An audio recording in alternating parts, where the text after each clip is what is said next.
ਸਤਿ ਸ਼੍ਰੀ ਅਕਾਲ। ਤੁਸੀਂ ਜੁੜੇ ਹੋਏ ਹੋ ਪੰਜਾਬੀ ਰੇਡੀਓ USA ਦੇ ਨਾਲ ਤੇ ਮੈਂ ਹਾਂ ਪ੍ਰਵੀਨ ਸ਼ਰਮਾ ਲੈ ਕੇ ਹਾਜ਼ਰ ਹਾਂ program update California. Update California program ਦੇ ਵਿੱਚ ਕੀ ਅਹਿਮ ਤੇ ਕੀ ਖਾਸ ਖਬਰਾਂ ਨੂੰ ਲੈ ਕੇ ਚਰਚਾ ਕਰਨ ਦੇ ਲਈ ਜੁੜ ਚੁੱਕੇ ਨੇ ਹਰਜੋਤ ਸਿੰਘ ਖਾਲਸਾ ਜੀ। ਹਰਜੋਤ ਸਿੰਘ ਜੀ, ਸਤਿ ਸ਼੍ਰੀ ਅਕਾਲ, ਜੀ ਆਇਆਂ ਨੂੰ ਜੀ। ਸਤਿ ਸ਼੍ਰੀ ਅਕਾਲ, ਧੰਨਵਾਦ ਜੀ ਆਇਆਂ ਨੂੰ। ਪੰਜਾਬੀ ਰੇਡੀਓ USA ਦੇ ਜਿੰਨੇ ਵੀ ਸਰੋਤੇ ਸਾਡੇ ਸਾਰੇ AM ਸਟੇਸ਼ਨਸ, FM ਸਟੇਸ਼ਨਸ, ਘਰਾਂ ਦੇ ਵਿੱਚ ਰੇਡੀਓ ਸੈਟਸ ਦੇ ਰਾਹੀਂ, ਟੈਲੀਫੋਨ ਦੇ ਰਾਹੀਂ, ਫੇਸਬੁੱਕ, YouTube ਤੇ ਲਾਈਵ ਦੇਖ ਰਹੇ ਹੋ, ਸੁਣ ਰਹੇ ਹੋ, ਸਾਰਿਆਂ ਨੂੰ ਜੀ ਆਇਆਂ ਨੂੰ ਤੇ ਬਹੁਤ ਹੀ ਪਿਆਰ ਤੇ ਸਤਿਕਾਰ ਭਰੀ ਸਤਿ ਸ਼੍ਰੀ ਅਕਾਲ। ਸਰੋਤਿਓ, ਅੱਜ ਜੂਨ ਦੀ 5 ਤਰੀਕ ਆ, ਦਿਨ ਸ਼ੁੱਕਰਵਾਰ ਆ ਤੇ ਤੁਹਾਡੇ ਲਈ ਸ਼ਾਮ ਦਾ ਅਪਡੇਟ ਕੈਲੀਫੋਰਨੀਆ ਪ੍ਰੋਗਰਾਮ ਲੈ ਕੇ ਹਾਜ਼ਰ ਹੋਏ ਹਾਂ।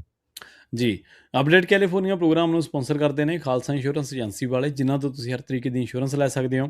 ਇੰਸ਼ੋਰੈਂਸ ਬਾਰੇ ਪਤਾ ਕਰਨ ਦੇ ਲਈ ਇਹਨਾਂ ਦਾ ਨੰਬਰ ਹੈ 408-272-2500।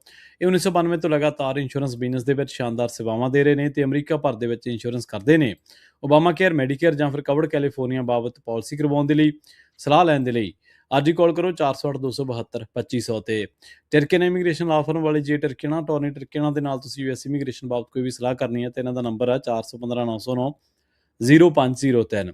Gurbachan Singh Nagra Sacramento, Kulwant Singh, Jaspal Kaur Johal, Satnam Singh Tatla Yuba City, Gurdev Singh Sohal, Baljinder Singh, Rachhpal Kaur Johal Antelope, Jaswinder Singh Nagra Roseville, Avtar Singh Manzal Clovis, Joga Singh Purewal Orangevale, Sarabjit Singh Dhoot Yuba City, Gurnek Singh Bagri Fresno ਤੇ ਪਰਮਜੀਤ ਸਿੰਘ ਦਾਖਾ ਬਰਕਲੇ। ਇਹਨਾਂ ਸਾਰੇ ਹੀ ਸਪਾਂਸਰਸ ਦਾ ਬਹੁਤ ਬਹੁਤ ਧੰਨਵਾਦ। ਤੇ ਜੇਕਰ ਤੁਸੀਂ ਵੀ ਪੰਜਾਬੀ USA ਦੇ ਇਹਨਾਂ ਪ੍ਰੋਗਰਾਮਾਂ ਨੂੰ ਸਪਾਂਸਰ ਕਰਨਾ ਚਾਹੁੰਦੇ ਹੋ ਤਾਂ ਸਟੂਡੀਓ ਦਾ ਨੰਬਰ ਹੈ 408-272-5200 ਜੀ। ਜੀ ਸਰੋਤਿਓ, ਜਿਸ ਤਰ੍ਹਾਂ ਤੁਹਾਨੂੰ ਪਤਾ ਹੀ ਹੈ, ਸ਼ਾਮ ਦਾ ਪ੍ਰੋਗਰਾਮ ਜਿਹੜਾ ਸਾਡਾ ਅਪਡੇਟ ਕੈਲੀਫੋਰਨੀਆ, ਕੀ ਕੁਝ ਕੈਲੀਫੋਰਨੀਆ 'ਚ ਵਾਪਰਿਆ ਜਾਂ ਕੋਈ ਉੱਦਾਂ ਦੀ ਨਿਊਜ਼ ਜਿਹੜੀ ਆਪਾਂ ਸਵੇਰੇ ਅਪਡੇਟ ਅਮਰੀਕਾ 'ਚ ਨਹੀਂ ਕਵਰ ਕੀਤੀ, ਉਸ ਟਾਈਮ ਤੋਂ ਲੈ ਕੇ ਹੁਣ ਤੱਕ ਵਾਪਰੀ ਹੈਗੀ ਆ, ਉਹ ਜੋ ਆ ਆਪਾਂ ਤੁਹਾਡੇ ਨਾਲ ਡਿਸਕਸ ਕਰਦੇ ਹਾਂ। ਸੋ ਅੱਜ ਦੀਆਂ ਖਬਰਾਂ ਵੱਲ ਚੱਲੀਏ ਤੇ ਗ੍ਰੈਮ ਪਲੈਟਨਰ ਜੋ ਆ ਉਹ ਮੇਨ ਸਟੇਟ ਤੋਂ, ਉਹਨਾਂ ਦੀ ਪਿੱਛੇ ਜਿਹਾ ਕੰਟਰੋਵਰਸੀ ਹੋਈ ਸੀ। ਟੌਪ ਡੈਮੋਕ੍ਰੈਟਿਕ ਕੈਂਡੀਡੇਟ ਆ ਫॉर ਸੈਨੇਟ, ਤੇ ਉਹਦੇ 'ਚ ਹੁਣ ਇਹ ਪਤਾ ਚੱਲ ਰਿਹਾ ਵੀ ਕਈ ਕਹਿੰਦੇ ਸੀ ਸ਼ਾਇਦ ਉਹ ਕੁਇਟ ਕਰ ਜਾਊਗੇ ਜਾਂ ਆਊਟ ਹੋ ਜਾਊਗਾ, ਪਰ ਉਹ ਕਹਿੰਦੇ ਭਈ ਮੈਂ ਜਿਹੜਾ ਆ ਫਰੰਟ ਰਨਰ ਸਟੇਟਸ ਦੇ ਵਿੱਚ ਹੀ ਆ ਇਸ ਵੇਲੇ to unseat long time Maine Republican senator Susan Collins. So Susan Collins ਨੂੰ ਹਰਾਉਣ ਦੇ ਲਈ ਜਿਹੜਾ ਪਲੈਟਨਰ ਆ ਉਹ ਅੱਗੇ ਚੱਲ ਰਿਹਾ ਹੈਗਾ ਆ।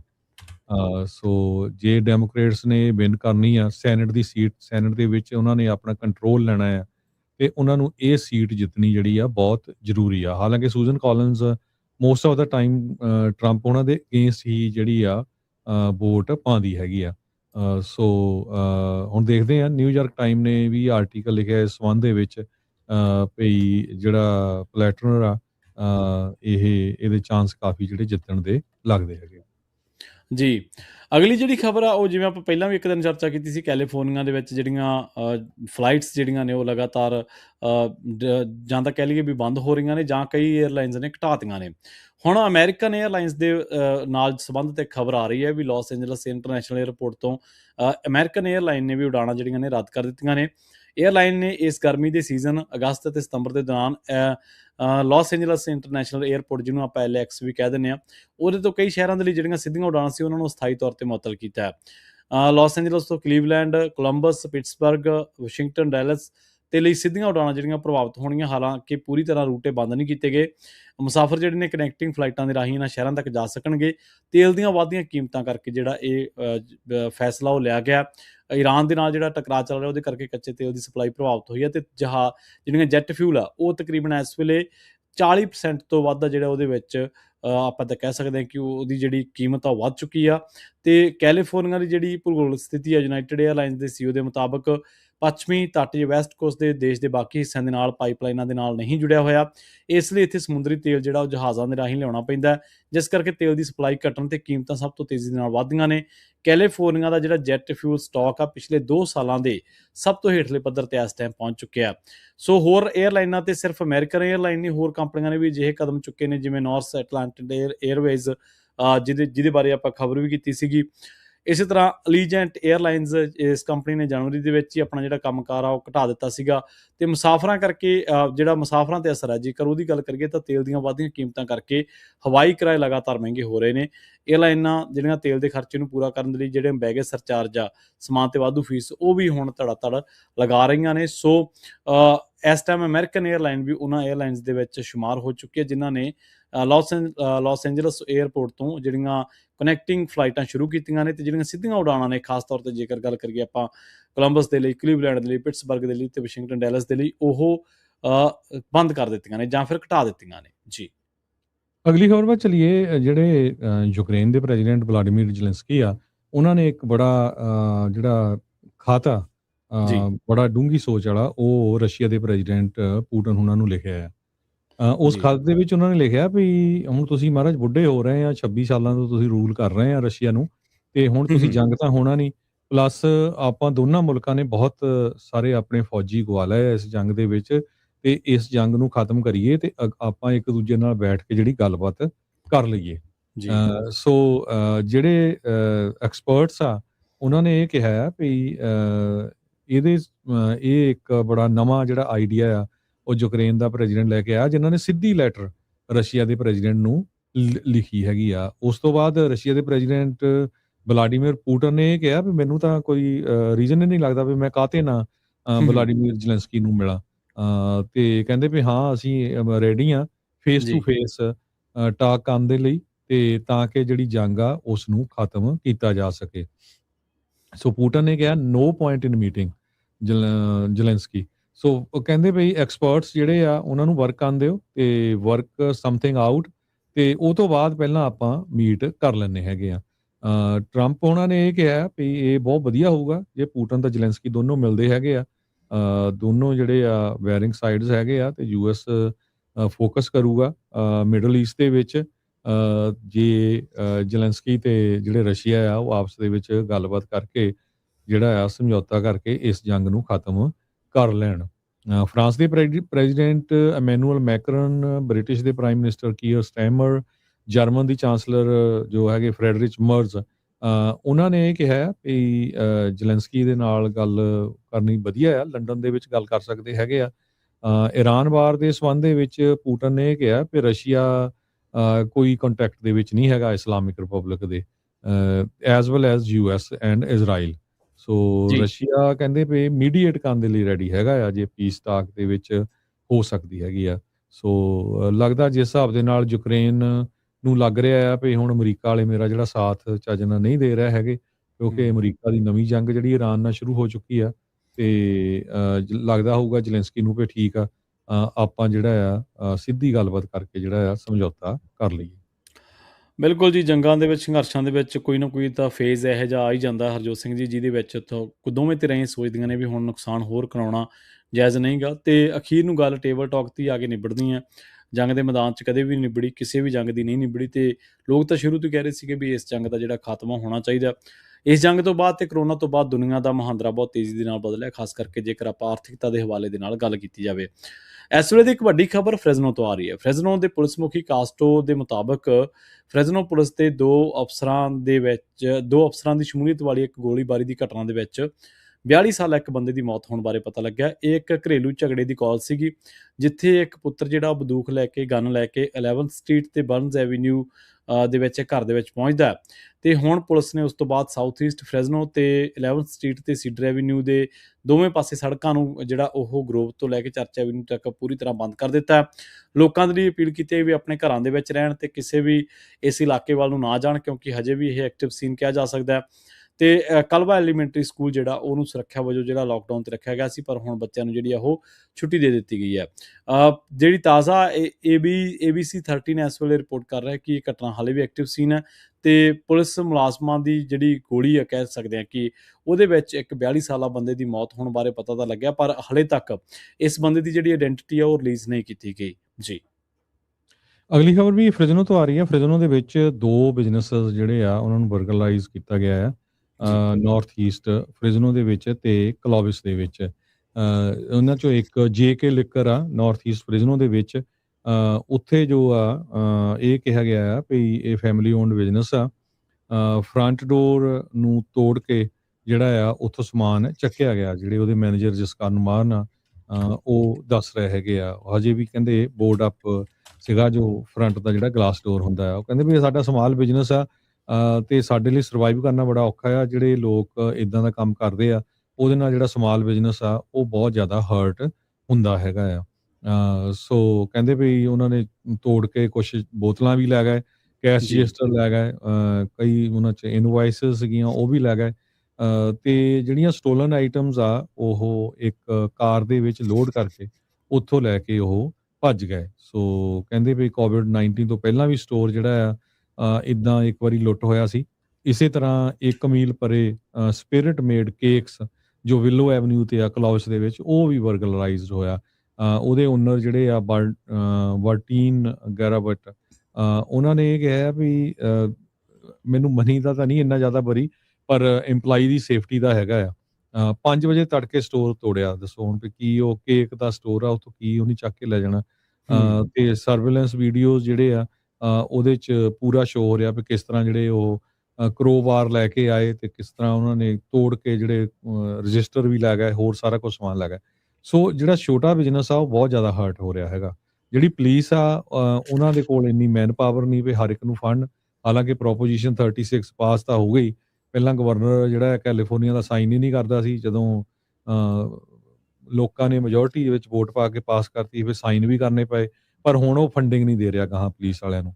ਉਹਨਾਂ ਨੂੰ ਫੰਡਿੰਗ ਵੀ ਚਾਹੀਦੀ ਆ ਨਾ ਵੀ ਤਾਂ ਕਿ ਪੁਲਿਸ ਵਾਲੇ ਫੜ ਕੇ ਬਿਲਕੁਲ। ਜਿਹੜੇ ਚੋਰ ਆ ਉਹਨਾਂ ਨੂੰ ਜਿਹੜਾ ਪ੍ਰੋਸੀਕਿਊਟ ਕੀਤਾ ਜਾ ਸਕੇ ਕੋਰਟ ਦੇ ਵਿੱਚ। ਹੂੰ, ਸੋ ਇਹ ਇੱਕ ਵਾਰੀ ਫੇਰ ਹੁਣ ਪਹਿਲਾਂ ਤਾਂ ਇਹ ਜਿਹੜਾ ਗਵਰਨਰ ਸੀ, ਇਹ ਸੈਨ ਫਰਾਂਸਿਸਕੋ ਦਾ ਕੀ ਹਾਲ ਹੋਇਆ ਤੁਹਾਡੇ ਸਾਹਮਣੇ ਆ, ਕੈਲੀਫੋਰਨੀਆ ਦਾ ਕੀ ਹਾਲ ਹੋਇਆ ਤੇ ਹੁਣ ਇਹ ਪ੍ਰੈਜ਼ੀਡੈਂਟ ਸਾਹਿਬ ਬਣਨ ਨੂੰ ਫਿਰਦੇ ਹੈਗੇ ਅਗਲੀਆਂ ਇਲੈਕਸ਼ਨਾਂ ਦੇ ਵਿੱਚ। ਸੋ ਹੂੰ। ਸਾਰੇ ਲੋਕਾਂ ਨੂੰ ਪਤਾ ਆ ਵੀ ਕੈਲੀਫੋਰਨੀਆ ਦੇ ਗਵਰਨਰ ਨੇ ਕੈਲੀਫੋਰਨੀਆ ਲਈ ਕੀ ਕੁਝ ਕੀਤਾ ਹੈਗਾ। ਜੀ, ਬਿਲਕੁਲ। ਅਗਲੀ ਜਿਹੜੀ ਖਬਰ ਆ ਉਹ ਸੈਂਟਾ ਮੋਨਿਕਾ ਤੋਂ ਆ ਰਹੀ ਹੈ। ਦੱਖਣੀ ਕੈਲੀਫੋਰਨੀਆ ਦੇ ਇਸ ਇਲਾਕੇ ਦੇ ਵਿੱਚ ਰਹਿਣ ਵਾਲੇ ਇੱਕ 68 ਸਾਲਾ ਬੰਦੇ ਨੂੰ, ਜਿਹਦਾ ਨਾਮ ਗ੍ਰੈਗਰੀ ਜੌਨ ਕਰਸਿਓ ਦੱਸਿਆ ਗਿਆ, ਉਹਨੂੰ ਅਮਰੀਕਾ ਦੀ ਇਮੀਗ੍ਰੇਸ਼ਨ ਤੇ ਕਸਟਮਜ਼ ਜਿਹੜਾ ਇਨਫੋਰਸਮੈਂਟ ਆ ਉਹਦੀ ਇੱਕ ਔਰਤ ਵਕੀਲ ਨੂੰ ਇੰਟਰਨੈਟ ਤੇ ਡੌਕਸ ਕਰਨ ਦਾ ਜਿਹੜਾ ਜੁਰਮ ਆ ਉਸ ਬੰਦੇ ਨੇ ਕਬੂਲ ਕੀਤਾ ਹੈ। ਡੌਕਸ, ਜੇ ਆਪਾਂ ਡੌਕਸਿੰਗ ਕੀ ਹੈ, ਕਿਸੇ ਵਿਅਕਤੀ ਦੀ ਨਿੱਜੀ ਜਾਣਕਾਰੀ ਜਿਵੇਂ ਉਹਦੇ ਘਰ ਦਾ ਪਤਾ, ਉਹਦਾ ਫੋਨ ਨੰਬਰ, ਉਸ ਨੂੰ ਨੁਕਸਾਨ ਪਹੁੰਚਾਉਣ ਜਾਂ ਫਿਰ ਪਰੇਸ਼ਾਨ ਕਰਨ ਦੇ ਇਰਾਦੇ ਦੇ ਨਾਲ ਇੰਟਰਨੈਟ ਤੇ ਜਨਤਕ ਕਰ ਦੇਣਾ, ਇਹਨੂੰ ਡੌਕਸਿੰਗ ਕਹਿੰਦੇ ਆ। ਅਮਰੀਕੀ ਕਾਨੂੰਨ ਦੇ ਮੁਤਾਬਕ ਸਰਕਾਰੀ ਕਰਮਚਾਰੀਆਂ ਦੀ ਅਜਿਹੀ ਜਾਣਕਾਰੀ ਜਨਤਕ ਕਰਨ ਦੀ ਸਖਤ ਮਨਾਹੀ ਹੈ। ਸੋਸ਼ਲ ਮੀਡੀਆ ਤੇ ਇੱਕ ਪੋਸਟ ਵਾਇਰਲ ਹੋਈ ਸੀ ਫਰਵਰੀ 2025 ਦੇ ਵਿੱਚ, ਜਿਹਦੇ ਵਿੱਚ ਕਰਸਿਓ ਨੇ ਫੇਸਬੁੱਕ ਤੇ ਹੋਰ ਸੋਸ਼ਲ ਮੀਡੀਆ ਅਕਾਊਂਟਾਂ ਤੇ ਪੋਸਟਾਂ ਪਾਈਆਂ ਸਨ। ਗਲਤ ਪਛਾਣ ਤੇ ਪਤਾ ਸੀ ਉਸਨੇ ਪੀੜਤ ਜਿਹੜੀ ਔਰਤ ਵਕੀਲ ਹੈ ਉਹਨੂੰ ਇੱਕ ਆਈਸ ਏਜੰਟ ਵਜੋਂ ਪੇਸ਼ ਕੀਤਾ ਤੇ ਉਹਦੇ ਘਰ ਦਾ ਪਤਾ ਜਿਹੜਾ ਉਹ ਜਨਤਕ ਕਰ ਦਿੱਤਾ। ਉਸਨੇ ਪੋਸਟ ਦੇ ਵਿੱਚ ਉਸ ਪਤੇ ਤੇ ਸਵੈਟ ਕਰਨ ਦੇ ਲਈ ਵੀ ਲੋਕਾਂ ਨੂੰ ਉਕਸਾਇਆ। ਸਵੈਟ ਕਰਨ ਦਾ ਮਤਲਬ ਇਹ ਹੈ ਵੀ ਕਿਸੇ ਮਤਲਬ ਪੁਲਿਸ ਨੂੰ ਕਿਸੇ ਘਰ ਦੇ ਬਾਰੇ ਝੂਠੀ ਐਮਰਜੈਂਸੀ ਰਿਪੋਰਟ ਦੇਣਾ ਤਾਂ ਜੋ ਉੱਥੇ ਭਾਰੀ ਪੁਲਿਸ ਫੋਰਸ ਜਿਹੜੀ ਆ ਉਹ ਭੇਜੀ ਜਾ ਸਕੇ। ਅਦਾਲਤੀ ਦਸਤਾਵੇਜ਼ਾਂ ਦੇ ਵਿੱਚ ਇਹ ਗੱਲ ਲਿਖੀ ਹੈ ਵੀ ਪੀੜਤ ਵਕੀਲ ਨੇ ਦੱਸਿਆ ਵੀ ਉਹ ਕਦੇ ਕਰਸਿਓ ਨੂੰ ਨਿੱਜੀ ਤੌਰ ਤੇ ਨਹੀਂ ਮਿਲੀ। ਹਾਲਾਂਕਿ ਕਰਸਿਓ ਉਹਦੀ ਮਾਂ ਦੇ ਸੈਂਟਾ ਮੋਨਿਕਾ ਵਾਲੇ ਅਪਾਰਟਮੈਂਟ ਦੀ ਬਿਲਡਿੰਗ ਦੇ ਵਿੱਚ ਪਹਿਲਾਂ ਰਹਿ ਚੁੱਕਾ ਸੀ ਅਤੇ ਪਿਛਲੇ ਕਈ ਸਾਲਾਂ ਤੋਂ ਉਸ ਦੀ ਮਾਂ ਨੂੰ ਪਰੇਸ਼ਾਨ ਕਰਨ ਅਤੇ ਧਮਕੀਆਂ ਦੇ ਰਿਹਾ ਸੀਗਾ। ਜਨਵਰੀ 2024 ਦੇ ਵਿੱਚ ਉਸ ਦੇ ਵਕੀਲ ਅਤੇ ਉਸ ਦੇ ਪੂਰੇ ਪਰਿਵਾਰ ਨੂੰ ਪਰੇਸ਼ਾਨ ਕਰਨ ਦੀ ਮੁਹਿੰਮ ਵਿੱਢੀ ਹੋਈ ਹੈ ਤੇ ਹੁਣ ਇਹਦੀ ਗ੍ਰਿਫਤਾਰੀ ਜਿਹੜੀ ਆ ਉਹ 22 ਸਤੰਬਰ 2025 ਨੂੰ ਹੁੰਦੀ ਆ ਤੇ ਇਹਨੇ ਯੂਐਸ ਦੇ ਨਿਆਂ ਵਿਭਾਗ ਦੇ ਇਹ ਐਲਾਨ ਕੀਤਾ ਵੀ ਉਸਨੇ ਸਰਕਾਰੀ ਡਿਊਟੀ ਨਿਭਾਉਣ ਵਾਲੇ ਵਿਅਕਤੀਆਂ ਦੀ ਸੁਰੱਖਿਆ ਦੇ ਨਾਲ ਸੰਬੰਧਿਤ ਕਾਨੂੰਨ ਦੀ ਉਲੰਘਣਾ ਕਰਨ ਦਾ ਜਿਹੜਾ ਜੁਰਮ ਆ ਉਹਨੂੰ ਕਬੂਲ ਕਰ ਲਿਆ ਤੇ ਹੁਣ ਜੇਕਰ ਇਸ ਮਾਮਲੇ ਦੇ ਵਿੱਚ ਇਹਨੂੰ ਕਨਵਿਕਟ ਕਰ ਦਿੱਤਾ ਜਾਂਦਾ, ਜੇਕਰ ਉਹਨੂੰ ਦੋਸ਼ੀ ਕਰਾਰ ਦਿੱਤਾ ਜਾਂਦਾ ਤਾਂ ਇਸ ਨੂੰ ਇਸ ਮਾਮਲੇ ਦੇ ਵਿੱਚ 5 ਸਾਲ ਦੀ ਸਜ਼ਾ ਜਿਹੜੀ ਆ ਉਹ ਹੋ ਸਕਦੀ ਹੈ। ਜੀ। ਅਗਲੀ ਖਬਰ ਵਿੱਚ ਚਲੀਏ। ਕੈਲੀਫੋਰਨੀਆ ਦੇ ਵਿੱਚ ਜਿਹੜੀਆਂ ਇਲੈਕਸ਼ਨ ਦੇ ਰਿਜ਼ਲਟਸ ਆ ਹਜੇ ਵੀ ਫਾਈਨਲ ਨਹੀਂ ਹੋ ਰਹੇ। ਜੀ। ਖਾਸ ਕਰਕੇ ਜਿਹੜੀ ਗਵਰਨਰ ਦੀ ਰੇਸ ਨੂੰ ਲੈ ਕੇ ਜਿਹੜਾ ਵਿਸਾਰਾ ਆ ਤੇ ਹਿਲਟਨ ਆ, ਨੈਕ ਟੂ ਨੈਕ ਜੋ ਰਿਜ਼ਲਟਸ ਆਏ ਹੈਗੇ ਆ, ਹਜੇ ਪਤਾ ਨਹੀਂ ਕਿੰਨੇ ਦਿਨ ਹੋਰ ਜਿਹੜੇ ਆ ਉਹ ਇਲੈਕਸ਼ਨ ਰਿਜ਼ਲਟਸ ਦੇ ਵਿੱਚ ਲੱਗਣੇ ਹੈਗੇ ਆ। ਇੱਦੇ ਐਲਏ ਦੀ ਮੇਅਰ ਕੈਰਨ ਬਾਸ ਤੇ ਸਪੈਂਸਰ ਪ੍ਰੈਟ ਆਰਲੀ ਲੀਡ ਰਹਿ ਰਹੇ ਆ। ਨਿਥਿਆ ਰਮਨ ਉਹ ਤੀਜੇ ਨੰਬਰ ਦੇ ਉੱਤੇ ਹੈਗੀ ਆ। ਪ੍ਰੋਬਲਮ ਕੀ ਆ ਵੀ ਕੈਲੀਫੋਰਨੀਆ ਦੇ ਵਿੱਚ ਮੇਲ ਇਨ ਬੈਲਟ ਆ। ਤੁਹਾਨੂੰ ਜਿਹੜੇ ਬੈਲਟ ਆ ਮੇਲ 'ਚ ਆਉਂਦੇ ਆ ਤੇ ਤੁਸੀਂ ਗਾਹਾਂ ਮੇਲ ਕਰਦੇ ਆ। ਆਪਾਂ ਬਹੁਤ ਸਾਰੇ ਆਪਣੇ ਵਰਗੇ ਐਂਡ ਤੱਕ ਵੇਟ ਕਰਦੇ ਹੈਗੇ ਵੀ ਲੈ ਜੀ 2 ਤਰੀਕ ਨੂੰ ਮੇਲ ਕਰਦੇ ਆ। ਫਿਰ ਉਹ ਪਹੁੰਚਦੇ ਜਦੋਂ ਪਹੁੰਚਦੇ ਆ ਤੇ ਉਹਨਾਂ ਦਾ ਜਿਹੜਾ ਟਾਈਮ ਆ ਕਾਫੀ ਜ਼ਿਆਦਾ ਲੱਗ ਜਾਂਦਾ ਹੈਗਾ। ਸੋ ਇਹਨੂੰ ਦੇਖ ਕੇ ਹੁਣ ਜੋ ਰਿਪਬਲਿਕਨ ਪਾਰਟੀ ਆ ਉਹ ਕਾਫੀ ਰੌਲਾ ਵੀ ਪਾ ਰਹੀ ਆ ਵੀ ਦੇਖੋ ਜੀ ਇਹ ਕਿੱਦਾਂ ਦੀ ਕੰਟਰੀ ਆ ਜਿਹੜੀ ਦੁਨੀਆ ਦੀ ਸੁਪਰ ਪਾਵਰ ਆ ਤੇ ਇੱਥੇ ਇਲੈਕਸ਼ਨ ਦੇ ਰਿਜ਼ਲਟ ਆਉਣ ਨੂੰ ਇੰਨਾ ਟਾਈਮ ਜਿਹੜਾ ਲੱਗ ਜਾਏ, ਇਹ ਤਾਂ ਬਹੁਤ ਮਾੜੀ ਗੱਲ ਹੈਗੀ ਆ। ਸੋ ਯੂਐਸ ਦੇ ਅਟਾਰਨੀ ਨੇ ਕਿਹਾ ਵੀ ਇਲੈਕਸ਼ਨ ਫਰਾਡ ਪ੍ਰੂਵ ਅਸੀਂ ਕੈਲੀਫੋਰਨੀਆ 'ਚ ਚੈੱਕ ਕਰਨ ਜਾ ਰਹੇ ਹੈਗੇ ਆ। ਯੂਐਸ ਅਟਾਰਨੀ ਬਿਲ ਇਸਿਆਲੀ, ਉਹਨਾਂ ਨੇ ਕਿਹਾ ਵੀ ਉਹਨਾਂ ਦਾ ਆਫਿਸ ਵਰਕ ਕਰ ਰਿਹਾ ਹੈਗਾ FBI ਦੇ ਨਾਲ ਕਈ ਜਿਹੜੀਆਂ ਸੈਬਰਲ ਇਲੈਕਸ਼ਨ ਫਰਾਡ ਇਨਵੈਸਟੀਗੇਸ਼ਨਸ ਦੇ ਉੱਤੇ, ਤਾਂ ਕਿ ਜਿਹੜੀ ਕੈਲੀਫੋਰਨੀਆ ਦੀ ਇਲੈਕਸ਼ਨ ਦੀ ਇੰਟੈਗ੍ਰਿਟੀ ਆ ਉਸ ਨੂੰ ਟੌਪ ਪ੍ਰਾਇਓਰਟੀ ਵੱਲੋਂ ਰੱਖਿਆ ਜਾ ਸਕੇ। ਇਹ ਉਹਨਾਂ ਨੇ ਐਕਸ ਦੇ ਉੱਤੇ ਵੀ ਲਿਖਿਆ ਆ। ਤੇ ਕਹਿੰਦੇ ਅਸੀਂ ਐਵੀਡੈਂਸ ਇਕੱਠੇ ਕਰ ਰਹੇ ਹੈਗੇ ਆ ਤੇ ਅਸੀਂ ਪ੍ਰੋਸੀਕਿਊਟ ਕਰੂੰਗੇ ਜੇ ਕੋਈ ਬੰਦਾ ਜਿਹੜਾ ਆ ਇਸ ਇਲੈਕਸ਼ਨ ਨੂੰ ਕਿਸੇ ਤਰ੍ਹਾਂ ਵੀ ਜਿਹੜਾ ਚੀਟ ਕਰਦਾ ਆ ਜਾਂ ਵਾਇਲੇਟ ਕਰਦਾ ਹੈਗਾ ਆ। ਸੋ ਬਹੁਤ ਸਮਾਂ ਪਹਿਲਾਂ ਜਿੱਦਾਂ ਤੁਹਾਨੂੰ ਪਤਾ ਹੀ ਆ ਵੀ ਮੈਂ ਕਾਫੀ ਚਿਰ ਤੋਂ ਇੱਥੇ ਰਹਿਣਾ ਜੀ, ਤੇ ਪਹਿਲਾਂ ਜਿਹੜੀ ਵੋਟ ਹੁੰਦੀ ਸੀ ਤੁਹਾਨੂੰ ਉੱਥੇ ਵੋਟਿੰਗ ਸਟੇਸ਼ਨ ਤੇ ਜਾਣਾ ਪੈਂਦਾ ਸੀ। ਕੋਈ ਮੇਲ ਇਨ ਨਹੀਂ ਹੁੰਦੀ ਸੀ। ਉੱਥੇ ਜਾ ਕੇ ਜਦੋਂ ਸਵੇਰੇ 8 ਵਜੇ ਤੋਂ ਰਾਤ ਦੇ 8 ਵਜੇ ਤਾਈਂ ਵੋਟਾਂ ਪੈਂਦੀਆਂ ਸੀਗੀਆਂ 12 ਘੰਟੇ ਤੇ ਉਹ ਨੈਚੁਰਲੀ ਫਿਰ 8 ਵਜੇ ਤੱਕ ਸਵੇਰ ਤੱਕ ਜਿਹੜੇ ਸਾਰੇ ਰਿਜ਼ਲਟ ਫਾਈਨਲ ਹੋ ਜਾਂਦੇ ਸੀ। ਹੁਣ ਹੂੰ, ਜਦ ਤੋਂ ਇਹ ਮੇਲ ਇਨ ਬੈਲਟ ਹੋਇਆ ਹੈਗਾ ਆ, ਤਦ ਤੋਂ ਜਿਹੜਾ ਇਹ ਪੰਗਾ ਪਿਆ ਆ। ਸੋ ਪੰਗਾ ਕਿੱਥੇ ਪੈਂਦਾ ਆ ਜਿੱਥੇ ਮਾਰਜਿਨ ਬਹੁਤ ਘੱਟ ਹੁੰਦਾ ਹੈਗਾ ਆ ਵੋਟਾਂ ਦਾ। ਸੋ ਜਿਹੜੇ assistant attorney general Harmeet Dhillon ਆ ਉਹਨਾਂ ਦੇ ਆਫਿਸ ਦੇ ਨਾਲ ਜਿਹੜੇ ਇਹ ਸਿਆਲੀ ਆ ਇਹ ਵਰਕ ਕਰ ਰਹੇ ਆ ਤੇ ਉਹ ਕਹਿੰਦੇ ਅਸੀਂ ਕੈਲੀਫੋਰਨੀਆ ਦੇ ਵੋਟਰ ਰੋਲਸ ਨੂੰ ਆਡਿਟ ਕਰਨ ਜਾ ਰਹੇ ਹੈਗੇ। ਜੀ। ਅਗਲੀ ਜਿਹੜੀ ਖਬਰ ਆ ਉਹ ਐਂਥਰੋਪਿਕ ਦੇ ਨਾਲ ਜੁੜੀ ਹੋਈ ਆ। ਸੈਨ ਫਰਾਂਸਿਸਕੋ ਸਥਿਤ ਆਰਟੀਫਿਸ਼ੀਅਲ ਇੰਟੈਲੀਜੈਂਸ ਕੰਪਨੀ ਐਂਥਰੋਪਿਕ ਨੇ ਇੱਕ ਵੱਡੀ ਚੇਤਾਵਨੀ ਦਿੱਤੀ ਆ। ਉਹਨਾਂ ਨੇ ਕਿਹਾ ਵੀ AI ਮਾਡਲ ਬਹੁਤ ਤੇਜ਼ੀ ਦੇ ਨਾਲ ਵਿਕਸਿਤ ਹੋ ਰਹੇ ਨੇ ਤੇ ਇਹ ਇੰਨੀ ਤੇਜ਼ੀ ਦੇ ਨਾਲ ਵੱਧ ਰਹੇ ਨੇ ਕਿ ਜਲਦੀ ਹੀ ਇਹਨਾਂ ਦੇ ਵਿੱਚ ਇਨਸਾਨੀ ਦਖਲ ਤੋਂ ਬਿਨਾਂ ਖੁਦ ਨੂੰ ਬਿਹਤਰ ਬਣਾਉਣ ਦੀ ਜਿਹੜੀ ਸਮਰੱਥਾ ਉਹ ਆ ਜਾਊਗੀ, ਜਿਹਨੂੰ ਆਪਾਂ ਫੁੱਲ ਰਿਕਰਸਿਵ ਸੈਲਫ ਇੰਪਰੂਵਮੈਂਟ ਕਹਿ ਸਕਦੇ ਹਾਂ। ਇਹਦੇ ਨਾਲ ਇਹ ਇਨਸਾਨਾਂ ਦੇ ਕੰਟਰੋਲ ਤੋਂ ਕਹਿੰਦੇ ਬਾਹਰ ਵੀ ਹੋ ਸਕਦੇ ਨੇ। ਗਲੋਬਲ ਫਰੀਜ਼ ਦੀ ਮੰਗ ਹੈ ਵੀ ਕੰਪਨੀ ਨੇ AI ਉਦਯੋਗ ਨੂੰ ਫਿਲਹਾਲ ਨਵੇਂ ਤੇ ਉन्नत AI ਮਾਡਲਾਂ ਨੂੰ ਵਿਕਾਸ ਕਰਨ ਜਾਂ ਫਿਰ ਕੁਝ ਦੇਰ ਲਈ ਪੌਜ਼ ਕਰਨ ਦੀ ਜਿਹੜੀ ਰੋਕਣ ਦੀ ਅਪੀਲ ਆ ਉਹ ਕੀਤੀ ਆ। ਬ੍ਰੇਕ ਪੈਡਲ ਦੀ ਉਹ ਕਹਿੰਦੇ ਲੋੜ ਆ। ਜਿਹੜੇ ਜੈਕ ਕਲਾਰਕ ਨੇ ਉਹਨਾਂ ਨੇ ਕਿਹਾ ਵੀ ਜਿਵੇਂ ਗੱਡੀ ਚਲਾਉਣ ਲਈ ਬ੍ਰੇਕ ਦੀ ਲੋੜ ਹੁੰਦੀ ਉਵੇਂ ਹੀ AI ਦੇ ਵਿਕਾਸ ਦੇ ਵਿੱਚ ਵੀ ਇੱਕ ਬ੍ਰੇਕ ਪੈਡਲ ਹੋਣਾ ਚਾਹੀਦਾ ਤਾਂ ਜੋ ਇਹ ਸਥਿਤੀ ਨੂੰ ਹੱਥੋਂ ਨਿਕਲਣ ਲੱਗੇ ਤਾਂ ਇਨਸਾਨੀ ਦਖਲ ਦੇ ਨਾਲ ਇਹਨੂੰ ਰੋਕਿਆ ਜਾ ਸਕੇ। ਸੁਰੱਖਿਆ ਦੇ ਖਤਰੇ ਵੀ ਉਹ ਕਹਿੰਦੇ ਨਾਲ ਨਾਲ ਜੇਕਰ ਇਹ ਸਿਸਟਮ ਆਪਣੇ ਆਪ ਨੂੰ ਖੁਦ ਵਿਕਸਿਤ ਕਰਨ ਲੱਗ ਪਿਆ ਤਾਂ ਉਹਨਾਂ ਦੀ ਨਿਗਰਾਨੀ ਕਰਨਾ ਅਤੇ ਉਹਨਾਂ ਦੇ ਵਿਵਹਾਰ ਨੂੰ ਕੰਟਰੋਲ ਕਰਨਾ ਔਖਾ ਹੋ ਜਾਊਗਾ। ਐਂਥਰੋਪਿਕ ਨੇ ਹਾਲ ਹੀ ਦੇ ਵਿੱਚ ਆਪਣਾ IPO ਜਿਹੜਾ ਉਹ ਲਿਆਉਣ ਦੇ ਲਈ ਗੁਪਤ ਰੂਪ ਦੇ ਵਿੱਚ SEC ਦੇ ਕੋਲ ਜਿਹੜੇ ਦਸਤਾਵੇਜ਼ ਉਹ ਜਮ੍ਹਾਂ ਕਰਵਾਏ ਨੇ ਤਾਂ ਜੋ ਡਾਟਾ ਸੈਂਟਰਾਂ ਤੇ ਕੰਪਿਊਟਰਾਂ ਦੇ ਲਈ ਅਰਬਾਂ ਡਾਲਰ ਜਿਹੜੇ ਨੇ ਇਕੱਠੇ ਕੀਤੇ ਜਾ ਸਕਣ। SpaceX ਜੀ ਦਾ ਆਪਣਾ AI ਕਾਰੋਬਾਰ ਵੀ ਅਗਲੇ ਹਫ਼ਤੇ ਰਿਕਾਰਡ ਤੋੜ 75 ਅਰਬ ਡਾਲਰ ਦਾ ਜਿਹੜਾ IPO ਲਿਆਉਣ ਦੀ ਵੀ ਤਿਆਰੀ ਦੇ ਵਿੱਚ ਹੈ। ਇਹ ਸ਼ਾਇਦ ਕਈ ਚੀਜ਼ਾਂ ਜਿਹੜੀਆਂ ਨੇ, ਕਈ ਗੱਲਾਂ, ਕਈ ਵਰਡ ਜਿਹੜੇ ਨੇ ਇਸ ਖਬਰ ਦੇ ਵਿੱਚ ਆਪਾਂ ਯੂਜ਼ ਕੀਤੇ ਨੇ ਉਹ ਲੋਕਾਂ ਦੇ ਲਈ ਅਚੰਭਾ ਜਾਂ ਫਿਰ ਕਈਆਂ ਦੇ ਲਈ ਇਹ ਨਵੀਂ ਜਾਣਕਾਰੀ ਹੋ ਸਕਦੀ ਹੈ। ਪਰ ਇਹ ਸੱਚ ਹੈ ਕਿ ਇਸ ਟਾਈਮ AI ਨੇ ਵੱਖ-ਵੱਖ ਖੇਤਰ, ਕਈ ਖੇਤਰ ਤਾਂ ਅਜਿਹੇ ਨੇ ਜਿੱਥੇ AI ਨੇ ਬਹੁਤ ਸਾਰਾ ਗਲਬਾ ਜਿਹੜਾ ਉਹ ਪਾ ਲਿਆ। ਲੋਕਾਂ ਨੂੰ ਇਹ ਡਰ ਹੈ ਵੀ ਜੇ ਕਿਤੇ ਇਹ AI ਜਿਸ ਤਰੀਕੇ ਦੇ ਨਾਲ IT ਸੈਕਟਰ ਦੇ ਵਿੱਚ ਵੱਧ ਰਿਹਾ, ਜੇਕਰ ਇਸੇ ਤਰ੍ਹਾਂ ਇਹ ਡਿਫੈਂਸ ਦੇ ਵਿੱਚ ਵੱਧਦਾ ਜਾ ਰਿਹਾ ਜਾਂ ਇਹ ਹੈਲਥ ਸੈਕਟਰ ਕੇਅਰ ਦੇ ਵਿੱਚ ਵੱਧ ਗਿਆ ਤਾਂ ਲੋਕਾਂ ਦੀ ਹੈਲਥ ਦੇ ਮਾਮਲੇ ਦੇ ਵਿੱਚ ਵੀ ਬਹੁਤ ਵੱਡੀ ਕੁਤਾਹੀ ਹੋਣ ਲੱਗ ਪਊ। ਕਿਉਂਕਿ ਕਿਸੇ ਵੀ ਹਿਊਮਨ ਨੂੰ ਤੁਹਾਨੂੰ ਪਤਾ ਹੀ ਹੈ ਇੱਥੇ ਕਿੰਨੀ ਨਿੱਜਤਾ ਰੱਖੀ ਜਾਂਦੀ, ਕਿੰਨੀ ਪ੍ਰਾਈਵੇਸੀ ਆ। ਜੇ ਕਿਸੇ ਦਾ ਟੈਸਟ ਹੈ ਜਾਂ ਕੋਈ ਵੀ ਆ, ਉਹ ਬਕਾਇਦਾ ਤੌਰ ਤੇ ਉਹਦੇ ਲਈ ਤੁਹਾਡੇ ਸਾਈਨ ਲਏ ਜਾਂਦੇ ਨੇ ਕਿ ਅਸੀਂ ਤੁਹਾਡੀ ਜਿਹੜੀ ਜਾਣਕਾਰੀ ਉਹ ਕਿਸੇ ਨੂੰ ਨਹੀਂ ਦੱਸਾਂਗੇ। ਪਰ ਜੇਕਰ AI ਆਉਂਦਾ ਤੇ ਇਹਦੇ ਨਾਲ ਹੈਕਿੰਗ ਤੇ ਇਹਦੇ ਨਾਲ ਹੋਰ ਬਹੁਤ ਸਾਰੀਆਂ ਚੀਜ਼ਾਂ ਅਜਿਹੀਆਂ ਨੇ ਜਿੱਥੋਂ ਇਨਸਾਨਾਂ ਨੂੰ ਵੀ ਖਤਰਾ ਹੋਣ ਦੀ ਸੰਭਾਵਨਾ ਤੋਂ ਇਨਕਾਰ ਨਹੀਂ ਹੋ ਸਕਦਾ। ਜੀ। ਬੇਰੀਏ ਦੇ ਵਿੱਚ ਵਰਲਡ ਕੱਪ ਹੋਣਾ ਆ, FIFA ਵਰਲਡ ਕੱਪ। ਸੋ ਉਹਦੇ ਲਈ ਬਹੁਤ ਸਾਰੇ ਲੋਕ ਪੂਰੀ ਦੁਨੀਆ ਤੋਂ ਪਹੁੰਚ ਰਹੇ ਹੈਗੇ ਆ। ਜੀ। ਤੇ ਜਿਹੜੀ ਲੋਕਲ ਟਰਾਂਸਪੋਰਟੇਸ਼ਨ ਅਥਾਰਟੀ ਹੈਗੀ ਆ, ਵੈਲੀ ਟਰਾਂਸਪੋਰਟੇਸ਼ਨ ਅਥਾਰਟੀ ਜਿਹੜੀ ਬੱਸ ਸਰਵਿਸ ਰਨ ਕਰਦੀ ਆ, ਕਹਿੰਦੇ ਵੀ ਉਹ ਪੂਰੀ ਤਰ੍ਹਾਂ ਰੈਡੀ ਹੈਗੇ ਆ ਫੈਨਸ ਨੂੰ ਪਬਲਿਕ ਟਰਾਂਸਪੋਰਟੇਸ਼ਨ ਦੇਣ ਦੇ ਲਈ।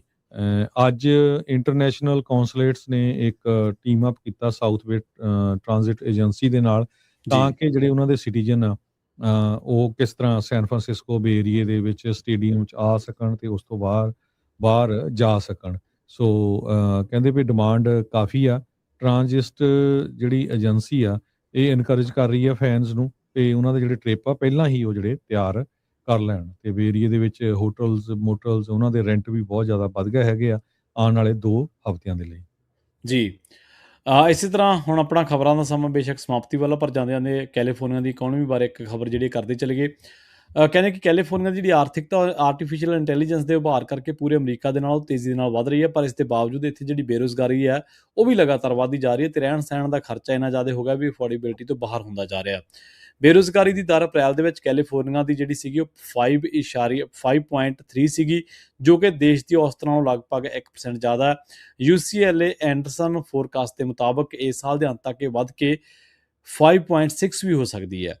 ਜੰਗ ਅਤੇ ਮਹਿੰਗਾਈ ਦਾ ਅਸਰ ਇਹ ਹੈ ਕਿ ਤੇਲ ਦੀਆਂ ਕੀਮਤਾਂ ਦੇ ਵਿੱਚ ਭਾਰੀ ਉਛਾਲ ਆਇਆ ਹੈ ਈਰਾਨ ਦੇ ਨਾਲ ਜੰਗ ਕਰਕੇ, ਤੇ ਜਿਸ ਕਰਕੇ ਪੈਟਰੋਲ ਅਤੇ ਗੈਸ ਦੀਆਂ ਕੀਮਤਾਂ ਰਿਕਾਰਡ ਪੱਧਰ ਤੇ ਪਹੁੰਚ ਚੁੱਕੀਆਂ ਨੇ।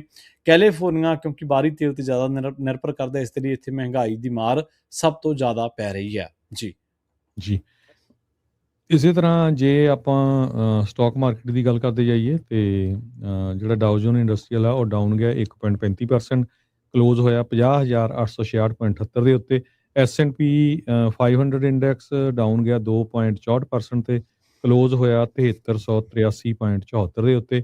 ਨੈਸਡੈਕ ਡਾਊਨ ਗਿਆ 4.18% ਤੇ ਕਲੋਜ਼ ਹੋਇਆ 25709.43 ਦੇ ਉੱਤੇ। ਜੀ ਇਸੇ ਤਰ੍ਹਾਂ ਜੇਕਰ ਕਰੰਸੀ ਦੀ ਗੱਲ ਕਰੀਏ ਤਾਂ ਅੱਜ ਕਿ US ਡਾਲਰ ਦੀ ਕੀਮਤ ਕੈਨੇਡਾ ਦਾ $1 ਤੇ 39 ਸੈਂਟ, ਇੰਡੀਆ ਦੇ 95 ਰੁਪਏ ਤੇ 39 ਪੈਸੇ ਤੇ ਪਾਕਿਸਤਾਨ ਦੇ 278 ਰੁਪਏ ਤੇ 50 ਪੈਸਿਆਂ ਦੇ ਬਰਾਬਰ ਰਹੀ ਹੈ ਜੀ। ਤੇ ਜਾਂਦੇ ਜਾਂਦੇ ਇੱਕ ਵਾਰੀ ਫੇਰ ਸਾਰਿਆਂ ਨੂੰ ਰਿਮਾਈਂਡ ਕਰਦੇ ਜਾਈਏ ਵੀ ਸਰੋਤਿਓ ਕੱਲ ਨੂੰ ਨਗਰ ਕੀਰਤਨ ਆ ਸੈਨ ਫਰਾਂਸਿਸਕੋ ਦੇ ਵਿੱਚ ਗੁਰੂ ਅਰਜਨ ਦੇਵ ਜੀ ਦੀ ਸ਼ਹਾਦਤ ਨੂੰ ਲੈ ਕੇ ਤੇ ਹੋਰ ਜਿਹੜੇ ਸਿੰਘ ਸਿੰਘਣੀਆਂ 1984 ਦੇ ਵਿੱਚ ਸ਼ਹੀਦ ਹੋਏ ਆ ਉਹਨਾਂ ਦੀ ਯਾਦ ਦੇ ਵਿੱਚ ਬਹੁਤ ਸਾਰੇ ਗੁਰੂ ਘਰਾਂ ਤੋਂ ਜਿਹੜੀ ਬੱਸ ਸਰਵਿਸ ਆ ਉਹ ਚੱਲ ਰਹੀ ਆ। ਆਪਾਂ ਬਾਰ-ਬਾਰ ਅਨਾਉਂਸ ਕਰ ਰਹੇ ਆ, ਐਡਵਰਟਾਈਜ਼ਮੈਂਟ ਵੀ ਸਾਡੇ ਜਿਹੜੀ ਚੱਲ ਰਹੀ ਹੈਗੀ ਆ। ਸੋ ਗੁਰਦੁਆਰਾ ਸਾਹਿਬ ਬਰਾੜਸ਼ਾਹ ਰੋਡ ਤੋਂ ਬੱਸ ਚੱਲਣੀ ਆ, ਗੁਰਦੁਆਰਾ ਸਾਹਿਬ ਬੈਸਟ ਸੈਕਰਾਮੈਂਟੋ, ਗੁਰਦੁਆਰਾ ਸਾਹਿਬ ਜੁਬਾ ਸਿਟੀ ਜਿਹੜਾ ਟੇਰਾਬੂਨਾ ਰੋਡ ਵਾਲਾ ਆ, ਗੁਰਦੁਆਰਾ ਸਾਹਿਬ ਸਟਾਕਟਨ, ਗੁਰਦੁਆਰਾ ਸਾਹਿਬ ਮੰਟੀਕਾ, ਗੁਰਦੁਆਰਾ ਸਾਹਿਬ ਮੋਡੈਸਟੋ, ਗੁਰਦੁਆਰਾ ਸਾਹਿਬ ਐਲ ਸਬਰਾਂਟੇ ਤੋਂ ਵੀ ਚੱਲ ਰਹੀ ਆ ਤੇ ਗੁਰਦੁਆਰਾ ਸਾਹਿਬ ਫਰੀਮੌਂਟ ਤੋਂ ਬੱਸਾਂ ਚੱਲਣੀਆਂ, ਗੁਰਦੁਆਰਾ ਸਾਹਿਬ ਮਿਲਪੀਟਸ ਜਿਹੜਾ ਸਿੰਘ ਸਭਾ ਆ ਤੇ ਗੁਰਦੁਆਰਾ ਸਾਹਿਬ ਸੈਨੋਜ਼ੇ ਤੋਂ ਵੀ ਜਿਹੜੀ ਬੱਸ ਸਰਵਿਸ ਆ ਉਹ ਚੱਲੂਗੀ। ਸੋ ਜਿਹੜੇ ਆਪਣੀ ਕਾਰ ਦੇ ਵਿੱਚ ਜਾਂ ਬਾਟ 'ਚ ਨਹੀਂ ਜਾ ਸਕਦੇ ਉਹਨਾਂ ਲਈ ਬੈਟਰ ਆ ਵੀ ਵਧੀਆ ਆ ਬੱਸ ਸਰਵਿਸ ਦੇ ਵਿੱਚ ਜਾਓ। ਤੇ ਜਿਹੜਾ ਨਗਰ ਕੀਰਤਨ ਆ ਸ਼ੁਰੂ ਹੋਣਾ ਹੈਗਾ ਆ ਤੇ ਜਿੱਥੇ ਸ਼ੁਰੂ ਹੋਣਾ ਹੈ ਬੱਸ ਸਰਵਿਸ ਉੱਥੇ ਪਹੁੰਚੂਗੀ। ਉਹ ਤੋਂ ਬਾਅਦ ਜਿੱਥੇ ਨਗਰ ਕੀਰਤਨ ਦੀ ਸਮਾਪਤੀ ਹੋਣੀ ਆ, ਜਿੱਥੇ ਸਟੇਜ ਲੱਗਣੀ ਹੈਗੀ ਆ, ਉੱਥੇ ਮੁੜ ਕੇ ਬੱਸਾਂ ਆ ਜਾਣੀਆਂ ਆ। ਸੋ ਬਹੁਤਿਆਂ ਨੂੰ ਪਤਾ ਹੀ ਹੋਊਗਾ ਉੱਥੇ ਮਹਿਫਲ ਇੰਡੀਅਨ ਕਜ਼ੀਨ ਜਿਹੜਾ ਆਪਣੇ ਪੰਜਾਬੀਆਂ ਦਾ ਰੈਸਟੋਰੈਂਟ ਹੈਗਾ ਉੱਥੋਂ ਸ਼ੁਰੂ ਹੁੰਦੀ ਹੈ ਨਗਰ ਕੀਰਤਨ ਦੀ ਸ਼ੁਰੂਆਤ 88 ਸੈਕੰਡ ਸਟਰੀਟ ਤੇ ਸੈਨ ਫਰਾਂਸਿਸਕੋ ਦੇ ਵਿੱਚ। ਤੇ ਉਹ ਤੋਂ ਬਾਅਦ ਸਿਟੀ ਜਿਹੜਾ ਹਾਲ ਆ ਉਹਦੇ ਸਾਹਮਣੇ ਆ ਕੇ ਜਿਹੜੀ ਆ ਸਟੇਜ ਲੱਗੀ ਹੋਣੀ ਆ, ਉੱਥੇ ਜਿਹੜਾ ਪ੍ਰੋਗਰਾਮ ਹੋਣਾ ਹੈਗਾ ਸਿਵਿਕ ਸੈਂਟਰ ਤੇ। ਸੋ ਸਾਰੇ ਹੀ ਜਿੰਨੇ ਸਾਡੇ ਸਰੋਤੇ ਹੈਗੇ ਆ, ਜਿਸ ਤਰ੍ਹਾਂ ਮੈਂ ਪਹਿਲਾਂ ਵੀ ਪ੍ਰੋਗਰਾਮਾਂ 'ਚ ਕਿਹਾ ਵੀ ਜੂਨ 4 1984 ਜਾਂ ਜੂਨ 5 ਜਾਂ ਜੂਨ 6 ਆਪਾਂ ਬਹੁਤ ਸਾਰੇ ਉਸ ਟਾਈਮ ਸ਼੍ਰੀ ਦਰਬਾਰ ਸਾਹਿਬ, ਅਕਾਲ ਤਖਤ ਸਾਹਿਬ ਜਾਂ ਹੋਰ ਗੁਰੂ ਘਰਾਂ 'ਚ ਨਹੀਂ ਪਹੁੰਚ ਸਕੇ ਕਿਉਂਕਿ ਉਸ ਟਾਈਮ ਦੀ ਜ਼ਾਲਮ ਸਰਕਾਰ ਨੇ ਕਰਫਿਊ ਲਾਇਆ ਹੋਇਆ ਸੀ। ਲੋਕਾਂ ਨੂੰ ਜਿਹੜੇ ਵੀ ਜਾਂਦੇ ਸੀ ਫੜ ਕੇ ਸਿੱਟੀ ਜਾਂਦੇ ਸੀ ਜੇਲ੍ਹਾਂ ਦੇ ਵਿੱਚ। ਤੇ ਹੁਣ ਆਪਾਂ ਅਮਰੀਕਾ ਪਹੁੰਚੇ ਹੋਏ ਆ। ਫੋਰਚੂਨੇਟਲੀ ਸਾਰਿਆਂ ਦੇ ਪਰਿਵਾਰ ਵੀ ਆ ਗਏ, ਪੇਰੈਂਟਸ ਵੀ ਆ ਗਏ, ਵੱਡੇ ਪਰਿਵਾਰ ਹੋ ਗਏ ਤੇ ਆਪਾਂ ਉਹਨਾਂ ਸ਼ਹੀਦਾਂ ਦੇ ਨਾਂ ਤੇ ਆਪਾਂ ਜਿਹੜੇ ਸਾਨੂੰ ਗ੍ਰੀਨ ਕਾਰਡ ਸਿਟੀਜ਼ਨਸ਼ਿਪ ਬਣੇ ਹੈਗੇ ਆ, ਪੋਲੀਟੀਕਲ ਅਸਾਈਲਮ ਲਏ ਹੈਗੇ ਆ। ਸੋ ਸਾਡਾ ਸਾਰਿਆਂ ਦਾ ਫਰਜ਼ ਬਣਦਾ ਹੈ ਵੀ ਘੱਟੋ ਘੱਟ ਉਹਨਾਂ ਦੀ ਯਾਦ ਦੇ ਵਿੱਚ ਜੇ ਅਮਰੀਕਾ ਦੀ ਸੈਨੇਟ ਦੇ ਵਿੱਚ ਕੱਲ ਜੂਨ 5 ਨੂੰ ਅਰਦਾਸ ਹੋ ਸਕਦੀ ਆ, ਜੂਨ 1984 ਦੇ ਵਿੱਚ ਜੋ ਸ਼ਹੀਦ ਹੋਏ ਆ ਸਿੱਖ ਉਹਨਾਂ ਦੀ ਯਾਦ ਦੇ ਵਿੱਚ, ਤੇ ਸਾਡਾ ਨਹੀਂ ਫਰਜ਼ ਬਣਦਾ ਵੀ ਅਸੀਂ ਵੀ ਇਹ ਜਿਹੜੀ ਅਰਦਾਸ ਹੋਣੀ ਹੈਗੀ ਆ ਇਸ ਨਗਰ ਕੀਰਤਨ ਦੇ ਸਮਾਪਤੀ ਵੇਲੇ ਉਸ ਦੇ ਵਿੱਚ ਆਪਾਂ ਪਰਿਵਾਰਾਂ ਸਮੇਤ ਹਾਜ਼ਰ ਹੋਈਏ। ਸਾਡਾ ਇਹ ਨਾ ਸੋਚੋ ਵੀ ਸਾਨੂੰ ਕੋਈ ਕਾਲ ਕਰੇ ਆਓ ਜੀ ਇਦਾਂ, ਤੁਹਾਡਾ ਖੁਦ ਸਾਰਿਆਂ ਦਾ ਫਰਜ਼ ਬਣਦਾ ਹੈਗਾ। ਸੋ ਆਪਾਂ ਸਾਰਿਆਂ ਨੂੰ ਪੰਜਾਬੀ ਰੇਡੀਓ USA ਵੱਲੋਂ ਵੀ ਬੇਨਤੀ ਕਰਦੇ ਹਾਂ ਵੀ ਉੱਥੇ ਪਹੁੰਚੋ।